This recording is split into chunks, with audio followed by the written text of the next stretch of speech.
Now that we're officially halfway through the 2025 fantasy season and into the month of November, let's dive into my updated Dynasty rankings at the tight end position. And in Tier 1, it is just Brock Bowers and Trey McBride. These guys operate on such a different level than anyone else at the position, and if you were one of the people who debated tearing down from Bowers during the weeks that he was out, he just reminded you why you probably shouldn't do that. These guys are just different, man. You really do have an extra stud wide receiver on your roster when you're starting one of these two. In Tier 1B, though, I do have Tyler Warren. I'm not ready to put him in Tier 1 just yet, but he is right there, clear as day, the Dynasty tight end 3, on pace for 80 receptions, almost 1,000 yards, and 6 touchdowns. You have to be ecstatic if you drafted Tyler Warren in rookie drafts this year, especially at his ADP being more late first, because you have a stud at the position. He can definitely be in Tier 1 by the end of this year, honestly. Might even be in that tier for some of you watching right now. I'm just not there yet because I don't think his ceiling matches the other two. But he is a rookie. He can easily grow into that Travis Kelce or Rob Gronkowski type of player over the next couple of years and just be insane for fantasy football. Tier 2 then are the other 3 rookies from this class, and then the 2 young veterans in Oronde Gadsden, Colston Loveland, Harold Fannin, Tucker Kraft, and Sam Laporta. If you drafted Oronde Gadsden in rookie drafts, you have to feel like some sort of prophet or something to have drafted him late, and then he turns into this, a top 5 Dynasty tight end. On the season, he's on pace for 78 receptions, 1,100 yards, and 5 touchdowns, which is nearly identical to Tyler Warren, and Gadsden had a couple of weeks where he was under 20 receiving yards. But the last month has been absolute insanity. 5+ receptions and 65+ yards in all 4 games. 2 touchdowns scored, and of course, his massive game of 7 for 164 and 1 against the Indianapolis Colts. He is becoming the reason why Quentin Johnston has faded over the last month, why Keenan Allen hasn't been all that great recently. Gadsden is a wide receiver playing tight end for the Chargers and just creating mismatches for defenses trying to cover him.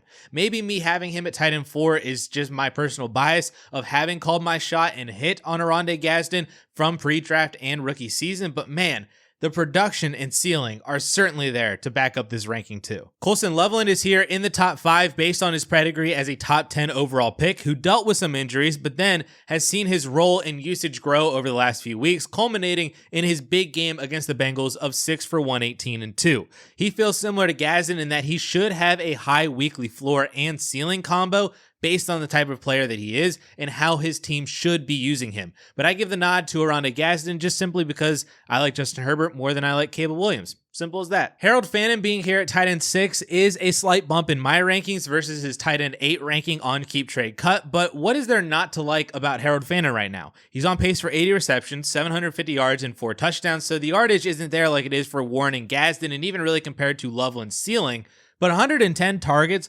while sharing the field with David Njoku is incredible. And then imagine, what if Njoku walks in free agency next year? And then if Cleveland gets an actual quarterback and their offense improves at all? I really think that Harold Fannin could be like a Jason Witten type of player who is just perennially in the 800 to 900 yard range, maybe gets over 1,000 in good years, catches 6 to 8 touchdowns, and is just the consistent, reliable option both in the NFL and for fantasy football. He might even have more upside based on how he was used in college as a seam stretcher, averaging 13 to 14 yards per reception, compared to Witten, who was in the 11 range for most of his career, and we haven't even seen that usage for Fannin in Cleveland yet, as he's been under 10 yards per reception in all but 3 games this year. So I'm sure people are going to argue that he should be behind Tucker Kraft and Sam Laporta, but Fannin's situation feels like it can only improve, and he's already producing extremely well in a bad situation. Tucker Kraft is next, and I would have had him higher as the actual Dynasty tight end 4 at the top of this tier, but the ACL injury just kills that now, which sucks because he was the tight end 3 in points per game, probably would have been the tight end 3 in total points had he not gotten hurt. The season was really starting to work his way too as being the Packers wide receiver 1 effectively, and now all of that is over for 2025, and it might also impact the start of 2026.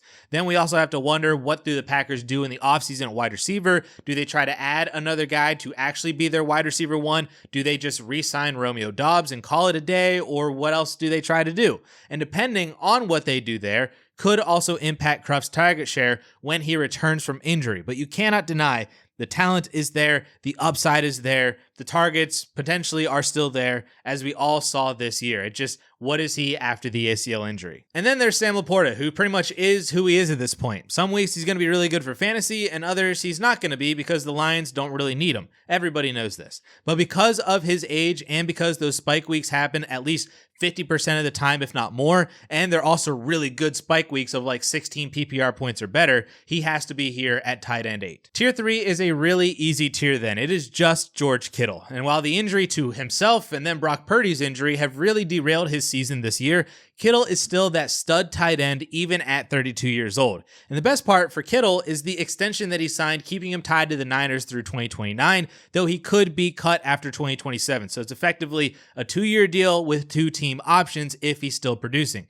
And 2 more years of George Kittle is more than enough for me to value him as a top 10 dynasty tight end and a high upside weekly starter at the position. Tier 4 is a small tier of Dalton Kincaid, Kyle Pitts, and Jake Ferguson, essentially 3 guys who are pretty much weekly starters who have great ceilings, but they also have lower floors due to their own talent, their target share, their situation, etc. Like on any given week, these guys could get 8 or more targets and be absolutely great for fantasy. But then the next week, they're like 4th or 5th on the team in targets. They have like 3 targets, 20 yards, and they don't do anything.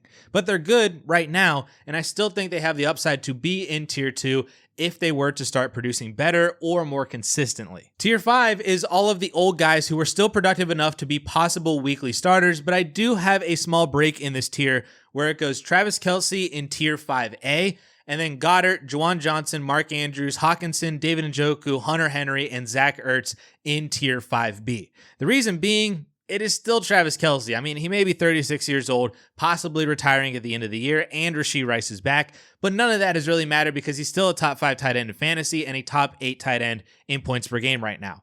Everyone in this tier is a win now piece, but Travis Kelce is the win now piece in this tier. Tier 6 then becomes the first of 2 youthful upside players, where this tier is the one with guys who have actually done something, whether as starters on their own team or they flash behind their starters and then have a path to becoming the starter very soon. It's Mason Taylor, Brenton Strange, Theo Johnson, Isaiah Likely, Elijah Arroyo, and AJ Barner.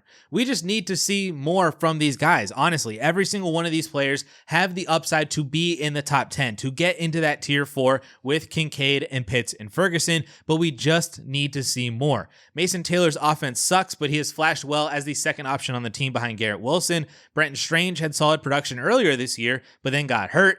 Theo has done well with Jackson Dart, but still isn't like a consistent piece in their offense besides catching some touchdowns. Likely's behind Andrews, and the Seahawks just kind of need to pick a guy. I like stashing these players as my tight end 2 or tight end 3 on my dynasty team, but they're not trustworthy starters right now because, again, we just need to see more from them. Tier 7 is essentially like a catch-all of like all of the currently relevant tight end 2s who don't really have upside, but they're in the NFL right now. I'm sure we'll forget about some of these guys next year. Maybe others just continue being relevant enough that we can't cut them, we can't trade them, we can't really start them outside of specific situations. But hey, these guys are here in tier 7. They're on your rosters. And then tier 8 rounds out the top 40, or 41, I should say, with the second youthful upside tier, this time with guys who really haven't done anything, but either had an interesting rookie profile, have really good athleticism, or possible increased role in the next year or 2 to then grow out of this tier and into tier 6, or ideally tier 4 or better.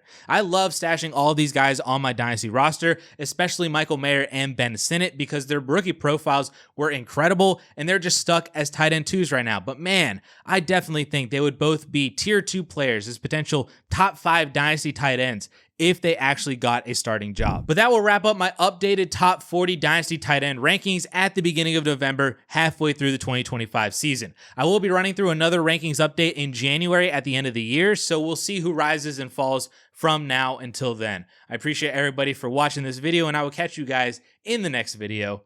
Peace.